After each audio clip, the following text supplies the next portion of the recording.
here we are on Daybreak, and in the upper right-hand corner of the map, we have our green Zerg player from Root Gaming. It's the one and only ViBA. And his opponent here in the lower left-hand corner, wearing the moniker Sad from Evil Geniuses, it's HuK. Okay, so HuK, I'm just thinking back in the day how many different teams he's been on. So VT Gaming was actually run by our very own Frank Fields. And HuK, that was his first team in StarCraft 2, was actually VT Gaming, as well as players like Desro, Torch.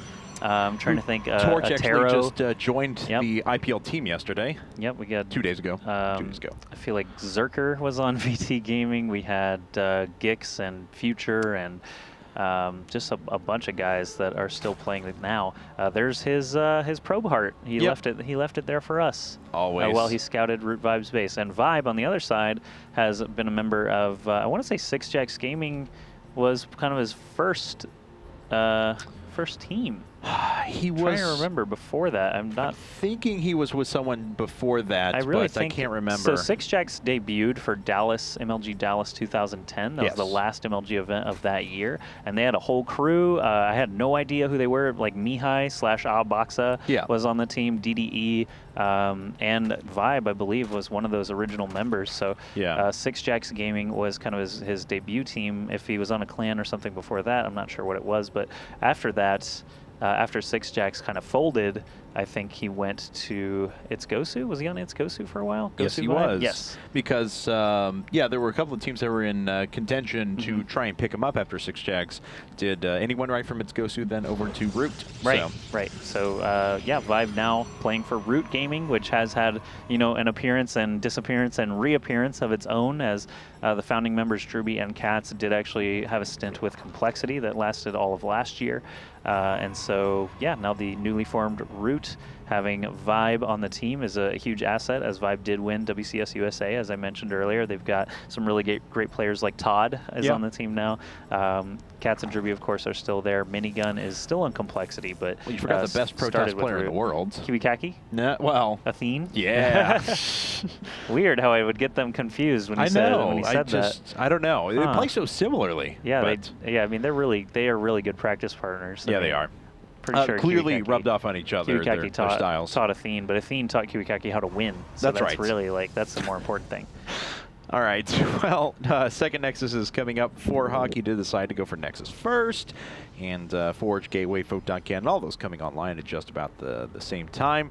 That's a little bit of a deviation there from Vibe, as he does decide to put up a much quicker extractor. Looks like he's going to try and get Zergling speed out there a bit earlier on and try and do some damage. Yeah, he's got 2 layers and that extractor coming up. He's actually going to be quite low on minerals to get started here. HuK could turn this in to a sort of aggressive maneuver if he realizes, Vibe is going to be doing some interesting builds here.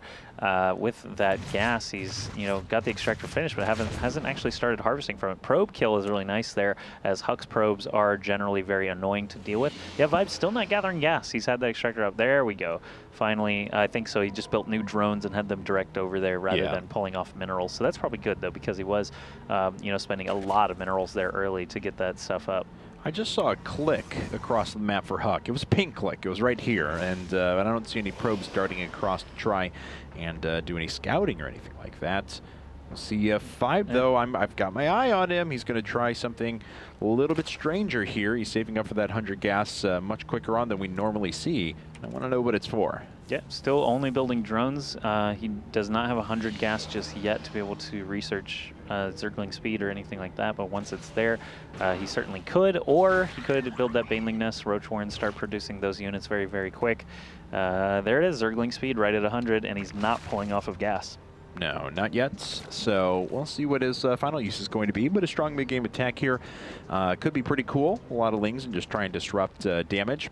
Or try and get in and do a little bit of damage to disrupt your opponents, especially if HuK decides to go for the same big 6-gate push or something like that. It's still not going to hit for a couple more minutes. All right, with Root Vibe doing his scouting overlord, he's actually not going to see a whole lot inside the main of HuK, and that's probably a good thing for him. I mean, he's not seeing anything that he needs to worry about, no super quick Twilight Council or anything like that. There are going to be some gateways queued up now that the overlord has been destroyed, so HuK, knowing these timings, deliberately does that so that he can hide his production capability. There's 4 more gateways coming up now. That'll be 5 more in addition to the one we've already seen. So putting him at, I think 5 plus 1 is like 10? Yeah, I believe 15? so. I think so. 1 million? Yeah, so he's got 1 million gate push getting prepared off pretty of 2 good. base. You can't really utilize all the production off of all 1 million gates off of 2 base. It's a little rough. It's hard, but you know, HuK finds a way. Yeah. All right, so 1 million gate plus 1 push coming up soon. Actually, the first couple of stalkers have actually started moving out on the map. The Queen there to defend, but once again, HuK using this as a bit of a diversionary measure. Now, ViBA is a little bit more prepared for this. He already has speed, and I'm sure HuK is thinking, wait a second. That's HuK got in with his probe. Yes, he did. He got into ViBA's main with his probe.